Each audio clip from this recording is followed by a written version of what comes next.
for Ushba Tesoro, but it all works out. And now we have a contender for the Juvenile Turf out on the turf course right now. This is a live look at another Japanese contender, but for the Juvenile Turf. Yeah, so this is Satono Carnaval out for a little gallop, and I believe Rachel King was scheduled to come in and gallop him today. So I think that may be her, the Australian jockey, who's coming out to ride the Breeders' Cup. We'll see if we can't confirm that. Absolutely. Yeah, it looks just like her from what we've seen in interviews. Haven't met her personally myself. This is a son of Kitasan Black. He's run twice so far.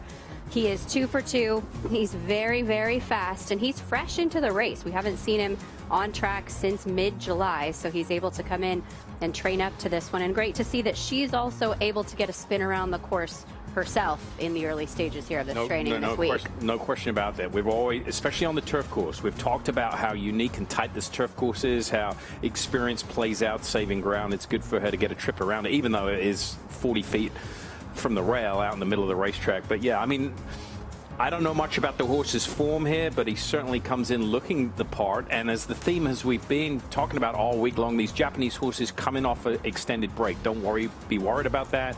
I'll reiterate it again. A lot of these good horses take the summer off because of the heat and humidity, and they're prepared for a fall campaign, and that's the case here. Beautiful mover. I mean, just floats over the ground. So how do we assess the class? A Group 3 in Japan for this category versus, say, a Group 3 in France or a Group 3 in England or a Group 3 in Ireland? Are they all just Group 3s? I mean, it's hard to tell. I mean, you know, in Europe, I would say usually, you know, an English, French Group 3 is tougher than an Italian or a German Group 3. Now, as far as the Japanese go, I think it's hit and miss. I really do. They're usually full fields. What was this, 14 in here?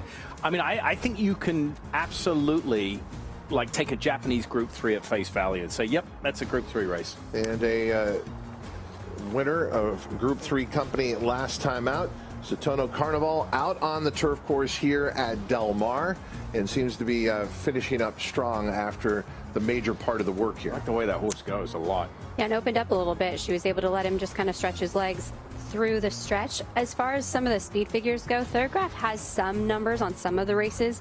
In Japan, you don't see them all, but he did run a 9 in that last race in the Group 3 that you're mentioning. If you want to compare that to some of the other horses in the field, Mentee ran a 6 in the Futurity. He'll take a lot of money in the race. Ironman Cal, a 9 in the Zuma Beach. You're seeing a lot of sort of 8s, 9s, a 7 for Al Qudra last out. So he's right there off that number. Satono Carnaval, part of Future Stars Friday, headed towards the Breeders' Cup Juvenile Turf later this afternoon.